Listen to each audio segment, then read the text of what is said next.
Hello प्यारे बच्चों। उम्मीद है आप लोग बहुत अच्छे होंगे। आज की इस वीडियो में हम लोग मुख्य रूप से जो रसायन शास्त्र का पहला चैप्टर है, रासायनिक अभिक्रियाएं एवं समीकरण, इसके दूसरे भाग दूसरे पार्ट का अध्ययन करेंगे। इससे हम लोगों ने पिछले पार्ट में बात किया था बच्चों, रासायनिक परिवर्तन क्या होता है और रासायनिक परिवर्तन के पश्चात किस प्रकार से कोई पदार्थ अपने गुण और पहचान को खो देता है। फिर उसके बाद हम लोगों ने जाना था रासायनिक अभिक्रिया को, यानी कि केमिकल रिएक्शन। रासायनिक अभिक्रिया क्या होती है मैंने आपको बताया था बच्चों कि कोई नोट आपको तैयार नहीं करनी है। बस यहाँ पर जो भी मैं नोट आप लोग को यहाँ पर प्रदान कर रहा हूँ, यहाँ पर जो पढ़ाया जा रहा है, इसी को क्या करना है, आपको अपने नोट कॉपी में नोट डाउन कर लेनी है साथ साथ में। और यहाँ पर मैं आपको साथ साथ में बता भी देता हूँ बच्चों कि कौन कौन सा प्रश्न आपको पिछले बोर्ड एग्जाम में पूछा हुआ है। उसके बाद हम लोगों ने अभिक्रिया के बाद अभिकारक के बारे में जाना था, फिर प्रतिफलों को समझा था कि प्रतिफल क्या होता है। फिर उसके बाद हम लोगों ने मुख्य रूप से कुछ इंपॉर्टेंट सूत्र को देखे थे, HCl और कैल्शियम कार्बोनेट, जो चूना पत्थर, संगमरमर और चाक और खड़िया का जो सूत्र होता है। फिर हम लोगों ने लास्ट में रासायनिक अभिक्रिया की क्या क्या विशेषताएं होती है उसको जाना था, जिसमें हम लोगों ने जाना था गैस का उत्सर्जन होता है, अपक्षेप का बनना, रंग में परिवर्तन होना या फिर ऊष्मा का उत्सर्जन, ताप में परिवर्तन। ये सारा चीज जानने के बाद फिर हम लोगों ने जाना था अवस्था में परिवर्तन। तो ये सारा चीज़ हम लोगों ने पिछले पार्ट में पढ़ लिया था। यदि आप में से कोई बच्चा भी पिछला पार्ट यानी कि इस चैप्टर का पहला भाग नहीं पढ़ा है, मैं आपसे रिक्वेस्ट करूंगा बच्चों, प्लीज़ आप जाकर के पहला पार्ट को जरूर देखिएगा, अन्यथा ये पूरा का पूरा चैप्टर आपके समझ से बाहर हो जाएंगे। क्योंकि जो पहला पार्ट होता है बच्चों, भाग पहला जो वीडियो होता है, उसमें बेसिक्स को समझाया जाता है, उसके बाद वीडियो थोड़ा सा क्या होते जाता है, जटिल होते जाता है। ठीक है, आइए आज के इस वीडियो में हम लोग बात करेंगे रासायनिक समीकरण के बारे में, किस प्रकार से रासायनिक अभिक्रिया समीकरण होता है, इसको लिखा कैसे जाता है, रासायनिक समीकरण कितने प्रकार के होते हैं, संतुलित रासायनिक समीकरण, असंतुलित रासायनिक समीकरण, किसी भी समीकरण को संतुलित क्यों किया जाता है और समीकरण को किस प्रकार से संतुलित किया जाता है। इन सारे मुद्दों पर आज हम लोग चर्चा करेंगे और काफ़ी सिंपल और सहज भाषा में समझाने का प्रयास करेंगे आपको। चलिए स्टार्ट करते हैं। सबसे पहले जानते हैं रासायनिक समीकरण किसको कहेंगे। लिख लीजिएगा नोट कॉपी में, ये प्रश्न आपको कई बार पूछा हुआ है, 3 से 4 बार बोर्ड परीक्षा में पूछा हुआ है कि रासायनिक समीकरण से आप क्या समझते हैं। तो लिखेंगे रासायनिक अभिक्रिया में भाग लेने वाले पदार्थों को संकेतों एवं सूत्रों की सहायता से संक्षिप्त रूप में यानी कि शॉर्ट फॉर्म में लिखना रासायनिक समीकरण कहलाता है, केमिकल इक्वेशन कहलाता है। यानी कि कोई एक समीकरण है बच्चों, कोई एक अभिक्रिया हुआ, जैसे मेरा क्या हुआ कि हाइड्रोजन गैस जो है, इन्होंने अभिक्रिया किया क्लोरीन गैस के साथ और बनाया हाइड्रोजन क्लोराइड यानी कि हाइड्रोक्लोरिक अम्ल। तो मैंने क्या किया, इसको पूरा का पूरा हाइड्रोजन लिखने की जगह मैंने लिख दिया H2, पूरा का पूरा क्लोरीन के लिखने की जगह हमने Cl2 दर्शा दिया और हाइड्रोक्लोरिक अम्ल को न लिख करके सीधा सीधा HCl यानी कि उसका संकेत और उसका सूत्र लिख दिया। इस प्रकार से ये बन गया हमारा समीकरण, इसी को बोलेंगे रासायनिक समीकरण। आ गया समझ में। चले यहाँ पर एग्जाम्पल के रूप में दिया हुआ है, रासायनिक समीकरण रासायनिक अभिक्रिया का संक्षिप्त निरूपण है। आपको ऑब्जेक्टिव के रूप में पूछा जाता है कि रासायनिक समीकरणों को दर्शाया जाता है मातृभाषा में या फिर सूत्रों और संकेतों की सहायता से या फिर अलग अलग ऑप्शंस देगा। तो ध्यान रखिएगा, रासायनिक समीकरण को हमेशा संकेत और सूत्रों की सहायता से संक्षिप्त रूप में निरूपण करते हैं, निरूपित करते हैं, दर्शाते हैं। अब बात करते हैं हाइड्रोजन और क्लोरीन के मिश्रण को सूर्य के प्रकाश में रखने पर हाइड्रोजन क्लोराइड का निर्माण होता है। यहाँ पर एक अभिक्रिया के बारे में चर्चा किया गया है कि जब हाइड्रोजन को क्लोरीन के साथ सूर्य प्रकाश की उपस्थिति में रख दिया जाता है तो यहाँ पर निर्माण होता है हाइड्रोजन क्लोराइड का, यानी कि हाइड्रोक्लोरिक अम्ल। अब देखिए बच्चों, यदि आप अपने कॉपी में इतने सारे बात को लिखेंगे तो आपका कॉपी का कितना बड़ा जगह लेगा और लिखने में समय भी लेगा। अब हम लोग क्या करेंगे, इस पूरे के बदले में, इसके बदले में हम एक छोटा सा समीकरण लिख लेंगे जो क्या करेगा, उस पूरे चीज को दर्शा देगा, बता देगा। यहाँ पर हमने क्या किया कि ये पूरे की चीज को हमने यहाँ पर नीचे दिखाया कि हाइड्रोजन क्लोरीन के साथ अभिक्रिया किया और बनाया हाइड्रोजन क्लोराइड यानी कि हाइड्रोक्लोरिक अम्ल। इस प्रकार से कागज का बहुत ही छोटा सा ये भाग लिया, हिस्सा लिया, यानी कि हमारा समय भी बच गया और हमारा कागज भी बचा। इससे हमारा क्या होता है बच्चों, आसानी होती है किसी भी अभिक्रिया को लिखने में। अगर आपको मैं बोलूं कि Zn अभिक्रिया करती है, जिंक अभिक्रिया करती है H2SO4 यानी कि सल्फ्यूरिक अम्ल के साथ। तो अगर मैं लिखने बोलूँ कागज में बच्चों आपको कॉपी में कि आप लोग लिखें जिंक सल्फ्यूरिक अम्ल के साथ अभिक्रिया करके हाइड्रोजन गैस उत्सर्जित करती है, तो आपको काफ़ी समय लगेगा लिखने में और कॉपी का बड़ा कागज का बड़ा सा टुकड़ा लगेगा, हिस्सा लगेगा, वहाँ पर खर्च होगा ज़्यादा। लेकिन इसी चीज़ को मैं यदि आपको इस छोटे से भाग में Zn+H2SO4 के रूप में दर्शा दूँ तो क्या ही बात है, बहुत कम समय लगा और बहुत ही कम कागज का टुकड़ा यहाँ पर खर्च हुआ। तो इस प्रकार से हमको पता चला कि रासायनिक समीकरण किसी भी रासायनिक अभिक्रिया का कैसा निरूपण है, संक्षिप्त निरूपण है, शॉर्ट फॉर्म है। आ गया समझ में। आगे बात करते हैं रासायनिक समीकरण के लिखने के नियम। किसी भी चीज़ को आप लिखेंगे कुछ न कुछ नियम होता है। जैसे मैं आपको कहूँ हिंदी लिखना है तो हिंदी लिखेंगे तो आप लोग किधर से किधर लिखते हैं बच्चों, तो आप लोग बाएं से दाएं लिखते हुए जाते हैं। फिर आप लोग क्या करते हैं, कोई भी शब्द लिखते हैं उस शब्द के ऊपर एक क्या मारते हैं, एरो मारते हैं और दो शब्दों के बीच बीच में गैप देते हैं। अगर कोई इस प्रकार से लिख दे बच्चों क ल म क तो हर्षिकार इस प्रकार से देगा, अगर कलम किताब इस प्रकार से बीच में गैप नहीं देगा तो क्या सब पढ़ पाएंगे आप, सही से नहीं पढ़ पाएंगे। इसी प्रकार से कुछ न कुछ नियम होता है। तो इसी प्रकार से रासायनिक समीकरण को भी लिखने के कुछ नियम होंगे। आइए इन नियमों को देखते हैं। पहला नियम है अभिकारकों को उनके संकेतों एवं सूत्रों द्वारा प्लस चिन्ह के साथ यानी कि धन चिन्ह के साथ अभिक्रिया के बाईं ओर लिखा जाता है। यानी जो भी अभिक्रिया में अभिकारक होते हैं, मैंने आपको बता दिया है अभिकारक किसको बोलते हैं। अभिक्रिया में भाग लेने वाले पदार्थ अभिकारक कहलाते हैं। जैसे हाइड्रोजन और क्लोरीन अभिक्रिया करके हाइड्रोजन क्लोराइड यानी कि हाइड्रोक्लोरिक अम्ल का निर्माण करता है, तो यहाँ पर हमारा हाइड्रोजन और क्लोरीन यहाँ पर जो है ये हमारा क्या हो गया, अभिकारक हो गया। तो इस अभिकारक को किधर लिखते हैं, तो इस अभिकारक को हम लोग तीर चिन्ह के बाईं तरफ लिखते हैं। किस तरफ लिखते हैं, बाईं तरफ। और दोनों चीज़ों के बीच क्या दिया बच्चों, हमने धन चिन्ह दिया, जोड़ का चिन्ह देते हैं, यहाँ पर जोड़ का चिन्ह देते हैं। समझ में आ गया पहला चीज। दूसरा चीज है प्रतिफलों को उनके संकेतों एवं सूत्रों द्वारा धन चिन्ह के साथ अभिक्रिया के दाईं ओर लिखते हैं। जो भी नया पदार्थ का निर्माण हुआ, जैसे यहाँ पर नया पदार्थ क्या बना बच्चों, हमारा हाइड्रोक्लोरिक अम्ल HCl, तो ये नया पदार्थ हम किस तरफ लिखेंगे, तो ये हमारा जो एरो चिन्ह है, तीर का जो चिन्ह है, इसके हम लोग दाईं तरफ लिखेंगे। किस तरफ लिखेंगे, दाईं तरफ। आ गया समझ में। आगे हमारा तीसरा नियम कि अभिकारकों एवं प्रतिफलों के बीच तीर का चिन्ह होता है। यानी कि जब भी हम लोग लिखेंगे तो अभिकारक और प्रतिफल के बीच कौन सा चिन्ह देंगे, तीर का चिन्ह देंगे। जैसे हमारा HCl और यहाँ पर इसके बीच हमने, ये हो गया अभिकारक मेरा और ये हो गया प्रतिफल, इसके बीच हम लोग कौन सा चिन्ह देंगे, तीर का चिन्ह, एरो का चिन्ह देंगे। और एरो का यानी कि तीर का जो सिरा होगा वो किधर होगा, उत्पाद होगा। यानी कि ये एरो का जो चिन्ह होगा बाएं से दाएं की तरफ, इस प्रकार से देखेगा बच्चों, हमेशा तीर का चिन्ह इस प्रकार से आपको देना है। आ गया समझ में।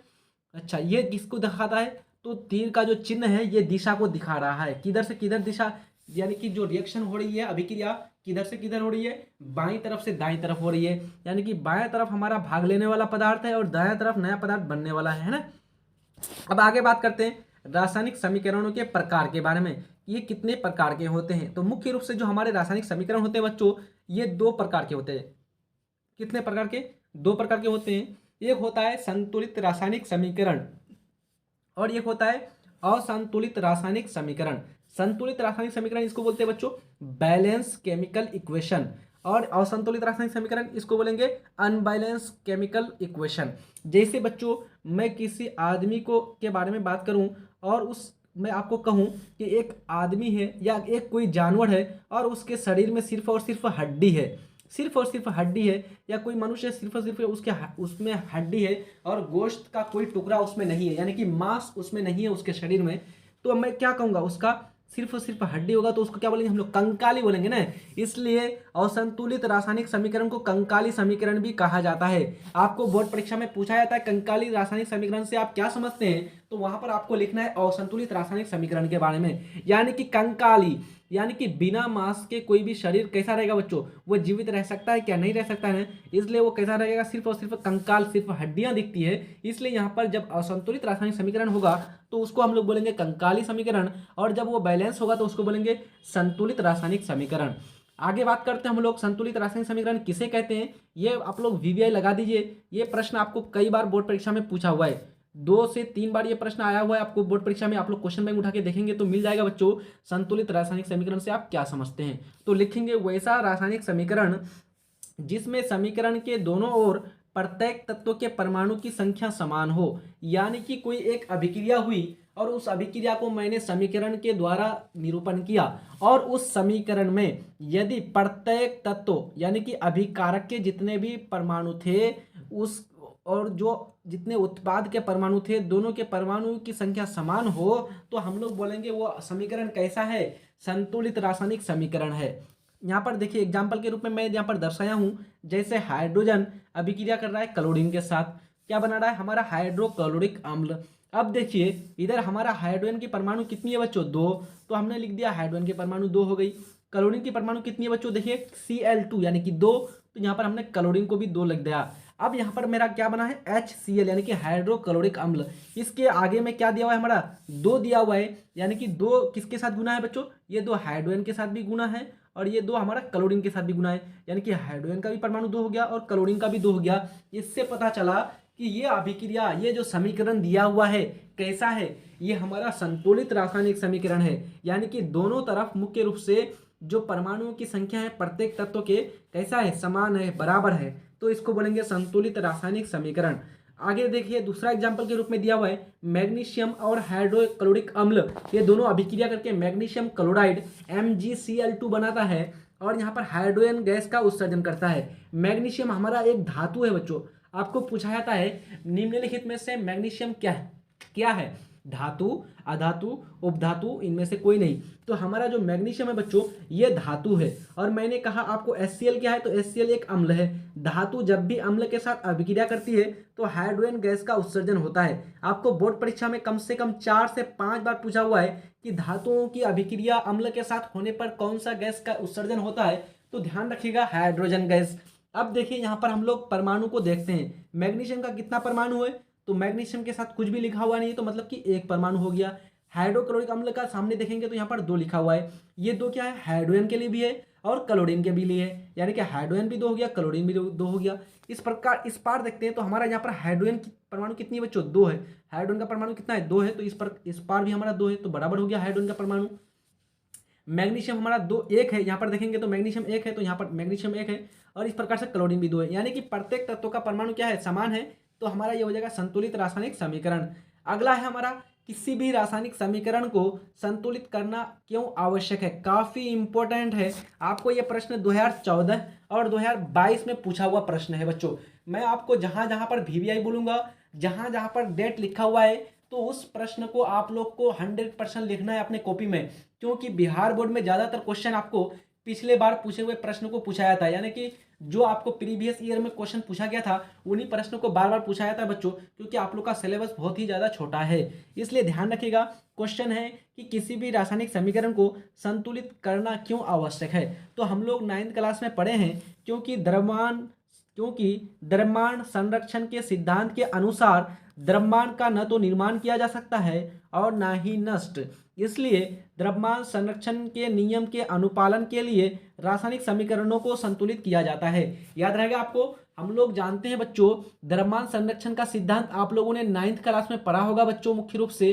तो वहां पर हम लोगों ने पढ़ा था द्रव्यमान संरक्षण के सिद्धांत के अनुसार क्या होता है कि किसी भी नए द्रव्यमान, किसी भी नए पदार्थ का न तो निर्माण कर सकते हैं और न ही उसको नष्ट कर सकते हैं, इसलिए उसका अनुपालन करने के लिए क्या करना पड़ेगा, तो समीकरण को संतुलित करना पड़ेगा। यानी कि यदि एक तरफ परमाणु कम है और दूसरी तरफ परमाणु ज्यादा है, तो दोनों को करना पड़ेगा क्या, बराबर, यानी कि बैलेंस, यानी कि संतुलित। आया समझ में। अब हम लोग करते हैं किस प्रकार से संतुलित करेंगे। तो संतुलित करने के लिए यहाँ पर है हमारा रासायनिक समीकरण को संतुलित करने की विधि, काफी इंपॉर्टेंट है। और आप लोग को बच्चों यहाँ से संतुलित करने के लिए क्वेश्चन पूछा जाता है आपको बार बार, कोई भी आपको इक्वेशन दे देता है, कहता है कि संतुलित करें, प्रकाश संश्लेषण के लिए अभिक्रिया को संतुलित करें, समीकरण को संतुलित करें, ये क्वेश्चन पूछा जाता है। तो ध्यान रखिएगा कैसे करेंगे, मैं आपको यहाँ पर समझा देता हूँ। ये हमारा H2 है और ये हमारा क्या बच्चों Cl2 है, और मिलकर क्यों बना रहा है हमारा हाइड्रोक्लोरिक अम्ल। तो हम लोग सबसे पहला काम क्या करेंगे, तो सबसे पहला काम करेंगे कि हमारा हाइड्रोजन कितना है, 2 है, तो हाइड्रोजन को मैंने लिख दिया 2 एक बॉक्स में। क्लोरीन हमारा कितना है, क्लोरीन 2 है, तो एक बॉक्स में हमने क्लोरीन को 2 लिख दिया। अच्छा, हमारा इस पार क्या है, हाइड्रोक्लोरिक अम्ल HCl है, तो हाइड्रोजन कितना है, 1 है, और क्लोरीन कितना है बच्चों, 2 है हमारा, ये क्लोरीन भी 1 है। अब क्या करेंगे हम लोग, तो यहाँ पर अगर ध्यान देंगे इस बार हमारा हाइड्रोजन 2 है और इस बार हमारा हाइड्रोजन कितना, 1 ही है। तो क्या करना पड़ेगा हमको, बैलेंस करना पड़ेगा, संतुलित करना पड़ेगा। तो 1 को कितना से गुना करने पर 2 बन जाएगा, तो 1 को 2 से गुना करेंगे तो 2 बन जाएगा। तो हमने 2 से गुना कर दिया और बना दिया 2 एकम 2, तो हमारा आ गया 2। और ये 2 हमारा किससे अभिक्रिया गुना होगा बच्चों, क्लोरीन के साथ भी गुना होगा। तो 2 क्लोरीन का कितना था, 1, तो 2 गुना 1 2 हो जाएगा, यानी कि क्लोरीन का भी 2 हो गया परमाणु संख्या और हमारा हाइड्रोजन का भी 2 हो गया। तो इस प्रकार से यदि ध्यान देंगे आप लोग, तो इधर हाइड्रोजन 2 है तो इधर भी हाइड्रोजन 2 हो गया, इधर क्लोरीन 2 है तो इधर भी क्लोरीन 2 हो गया। अर्थात हमारा ये जो समीकरण था ये संतुलित हो गया। और संतुलित को कैसे लिखेंगे, तो इस बार लिखेंगे इस प्रकार से, हाइड्रोजन हो गया H2 और Cl2 और ये बन गया हमारा HCl, और HCl के सामने हमने किससे गुना किया था, 2 से गुना किया था, तो हमने यहाँ पर लिखा दिया 2। आ गया समझ में बच्चों। चले अगला हम लोग समीकरण को देखते हैं। अगला समीकरण है यहाँ पर H2 और O2 ये दोनों अभिक्रिया कर रही है और मिलकर बना रहा है H2O यानी कि जल। तो यहाँ पर हाइड्रोजन का कितना है बच्चों, 2 परमाणु होते हैं, 2 लिख दिए। ऑक्सीजन का कितना परमाणु है, 2, तो यहाँ पर 2 लिख दिए। इसी प्रकार से जल में हमारा हाइड्रोजन कितना है, तो हाइड्रोजन का 2 परमाणु है ना, देखिए तो हाइड्रोजन का 2 परमाणु तो 2 लिख दिया, और ऑक्सीजन का कितना है, 1 है तो 1 लिख लिया। इस प्रकार से सारे लिखने के बाद क्या करना है आपको, देखना है, सबको बराबर करना है। यहाँ पर हाइड्रोजन 2 है और यहाँ पर भी हाइड्रोजन 2 है तो बराबर है। यहाँ पर ऑक्सीजन मेरा 2 है लेकिन यहाँ पर मेरा ऑक्सीजन कितना है बच्चों, 1 ही है। तो क्या करना पड़ेगा, इसको गुणा करना पड़ेगा। किससे गुणा करना पड़ेगा, तो 2 से गुणा करेंगे तब ना, 2 गुना 1 बराबर 2 होगा। तो इस प्रकार से मैंने 2 के साथ गुणा कर दिया। और ये 2 किसके साथ होगा बच्चों, हमने बोला है ये 2 दोनों के साथ जाएगा, जितना भी बॉक्स में रहेगा दोनों के साथ। तो ये 2 उन 2 के साथ भी जाएगा, यानी कि हाइड्रोजन के परमाणु के साथ भी जाएगा, ऑक्सीजन के परमाणु के साथ भी जाएगा। तो 2 गुना 2 कितना होता है, 4। तो हमारा हो गया हाइड्रोजन का परमाणु 4 और ऑक्सीजन का कितना हो गया बच्चों, 2 एकम 2, तो हमारा ऑक्सीजन का हो गया 2। इस प्रकार से यदि हम देखें तो इस बार हमारा हाइड्रोजन कितना था, 2 था, और इस बार हमारा हाइड्रोजन कितना बन गया, 4 बन गया। तो हम लोग को क्या करना पड़ेगा, इसको भी समीकरण को संतुलित करना पड़ेगा। तो यहाँ से हमने 2 को गुना कर दिया। ठीक है बच्चों, चलिए अगला है हमारा। इसी प्रकार से ये सारे हमारा संतुलित रासायनिक समीकरण है, आप लोग संतुलित कीजिएगा। ये प्रकाश संश्लेषण के लिए है और ये प्रश्न 2017 में पूछा हुआ है आपको। 2017 में ये आया हुआ है कि इसको संतुलित करें। तो कैसे संतुलित करेंगे आप लोग, यहाँ पर देख लीजिए, स्क्रीनशॉट खींच लीजिए। मैं रासायनिक समीकरण को संतुलित करने के लिए एक अलग से वीडियो आप लोग को सिखा दूंगा, आप लोग कभी भी नहीं भूलेंगे। यहाँ पर मैं सिंपल भाषा में आपको समझा दूंगा, यहाँ पर लिखा हुआ है बच्चों, इसलिए थोड़ा सा समझाने में दिक्कत आ रही है। ठीक है, तो ये सारे समीकरण आपको संतुलित करना है अपना कॉपी में। चलिए, ये भी प्रश्न आपको 2015 में पूछा हुआ है। संतुलित करने वाला प्रश्न है कि सोडियम हाइड्रोक्साइड कार्बन डाइऑक्साइड के साथ अभिक्रिया करके सोडियम कार्बोनेट बनाता है और जल बनाता है। ये प्रश्न 2015 में पूछा हुआ है। इसको भी संतुलित करेंगे आप लोग, इस प्रकार से संतुलित करेंगे तो ये आपका आ जाएगा सही आंसर, है ना। इसी प्रकार से ये प्रश्न 2014 में पूछा हुआ है संतुलित वाला, यहाँ पर देखेंगे तो ये वाला भी प्रश्न आया हुआ है। यानी कि जितने भी प्रश्न आपको बोर्ड परीक्षा में पूछा हुआ है बच्चों, मैं यहाँ पर दर्शा दिया हूँ। ठीक है, तो इस सबको संतुलित करना है। 2013 में ये प्रश्न पूछा हुआ है कि मैग्नीशियम हाइड्रोक्लोरिक अम्ल के साथ अभिक्रिया करती है, मैंने ऊपर दिखा दिया इसको। अब हम लोग बात करते हैं असंतुलित रासायनिक समीकरण क्या होता है। तो असंतुलित रासायनिक समीकरण बच्चों वैसा रासायनिक समीकरण जिसमें समीकरण के दोनों ओर प्रत्येक तत्व के परमाणु की संख्या समान नहीं होती है, तो उसे कहते हैं असंतुलित रासायनिक समीकरण। यानी कि एक तरफ हमारा, जैसे हमने अभिक्रिया लिया H2 + Cl2 और मिलके बनाया हाइड्रोजन क्लोराइड HCl। तो हम लोग ध्यान देंगे तो हाइड्रोजन यहाँ पर कितना परमाणु है, 2 परमाणु है, लेकिन हाइड्रोजन यहाँ पर कितना परमाणु, 1 ही परमाणु है। तो हाइड्रोजन का 2 हो गया इधर, लेकिन इधर 1 हो गया। तो 2 क्या 1 के बराबर होता है क्या, नहीं होता है। तो हमारा ये हो गया अनबैलेंस, यानी कि असंतुलित। इसी को बोलते हैं बच्चों कंकाली रासायनिक समीकरण। कैसा समीकरण, कंकाली रासायनिक समीकरण। एनसीईआरटी में संतुलित नहीं दिया हुआ है, एनसीईआरटी में दिया हुआ है कंकाली। ठीक है, तो ध्यान रखेंगे कंकाली किसको बोलेंगे, असंतुलित रासायनिक समीकरण को कंकाली समीकरण कहते हैं। समझ में आ गया ये सारा चीज। अब हम लोग बात करते हैं किसी भी रासायनिक समीकरण से कौन कौन सी सूचनाएं प्राप्त हो सकती है, इसके बारे में हम लोग जानते हैं। चलिए हम लोग जानते हैं, सबसे पहला है रासायनिक समीकरण से प्राप्त होने वाली सूचनाएं। ये प्रश्न आपको 2023 में पूछा हुआ है। इसी बार मैट्रिक परीक्षा में आप लोग को पूछा हुआ है बच्चों। आप लोग सेकंड सेटिंग का क्वेश्चन देख लेंगे तो सेकंड सेटिंग में आप लोग को 2023 का सेकंड सेटिंग में मैट्रिक बोर्ड परीक्षा एनुअल परीक्षा में पूछा हुआ है कि रासायनिक समीकरणों से कौन कौन सी सूचनाएं प्राप्त होती है। ये आपको क्वेश्चन आया हुआ है 2023 का। तो हम लोग लिखेंगे रासायनिक समीकरण से निम्नलिखित सूचनाएं प्राप्त होती है। पहला सूचना क्या प्राप्त होता है, अभिकारक एवं प्रतिफलों के संकेत तथा सूत्र की जानकारी होती है। यानी कि कौन कौन सा अभिकारक भाग ले रहा है अभिक्रिया में और कौन कौन सा प्रतिफल प्रोडक्ट यानी कि उत्पाद का निर्माण हो रहा है, उसके संकेतों की जानकारी होती है, उसके सूत्रों की जानकारी होती है। जैसे मैं आपको कहूं बच्चों कि हाइड्रोजन और क्लोरीन H2+Cl2 अभिक्रिया कर रहा है, तो हमको किसका किसका संकेत पता चला, हमको हाइड्रोजन का और क्लोरीन का संकेत हमको पता चला। तो इस प्रकार से हमको संकेत और सूत्र की जानकारी होगी। आगे है हमारा दूसरा नंबर में भाग लेने वाले पदार्थ एवं निर्माण होने वाले पदार्थ की जानकारी होती है। किसी भी रासायनिक समीकरण से हमको ये भी पता चलता है कि इस अभिक्रिया में कौन कौन भाग ले रहा है और कौन कौन सा पदार्थ का निर्माण हो रहा है। तीसरा नंबर में ये सूचना मिलती है कि यह अभिक्रिया के अभिकारक एवं प्रतिफलों के परमाणुओं एवं अणुओं की आपेक्षिक संख्या की जानकारी देती है, यानी कि संख्या को बताता है। जैसे मैं आपको कहूँ H2+Cl2 अभिक्रिया कर रही है, तो हाइड्रोजन का कितना परमाणु भाग ले रहा है, 2 परमाणु भाग ले रहा है, तो हमको बताता है कि हाइड्रोजन का 2 परमाणु यहाँ पर भाग लिया। इसी प्रकार से क्लोरीन का कितना परमाणु भाग ले रहा है, 2, तो हमको बताता है इसकी संख्या को। ठीक है, आगे है यह अभिकारकों और प्रतिफलों के मोलों के अनुपात की जानकारी देती है। किसका अनुपात, मोल, कितने मोल में भाग ले रहे हैं बच्चों। जैसे यहाँ पर हमने लिखा था H2+Cl2, तो हमारा कितना था, यहाँ पर आगे कितना मोल था बच्चों, आगे जो रहेगा वही होता है मोल।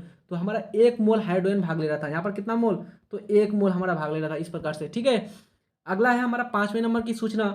यह अभिकारक और प्रतिफलों के द्रव्यमान का अनुपात बताता है, कितने अनुपात में भाग ले रहा है ये भी हमको बताता है बच्चों। ठीक है, और हमारा लास्ट सूचना क्या होती है कि यह गैसीय अभिकारकों और प्रतिफलों के आपेक्षिक आयतन की जानकारी देती है। यदि अभिक्रिया में कोई भी गैस है तो उसके किसके बताएगा, उसके हमें आपेक्षिक आयतन यानी कि वॉल्यूम को बताएगा।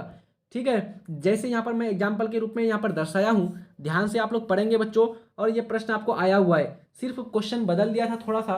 क्वेश्चन क्या बदला था, वहाँ पर अभिक्रिया के जगह यहाँ पर N2+ मैंने 3H2 लिया है, यहाँ पर दूसरा अभिक्रिया दे दिया है। और ये प्रश्न आपको 2023 में पूछा हुआ है, ध्यान देंगे, मैट्रिक परीक्षा में पूछा हुआ है 2023 में। यहाँ पर सिर्फ N2 और H2 के जगह उन्होंने दूसरे तत्वों को ले लिया था, दूसरे गैसों को ले लिया था, और पूछा था कि इनसे हमें कौन कौन सी सूचनाएं प्राप्त होंगी।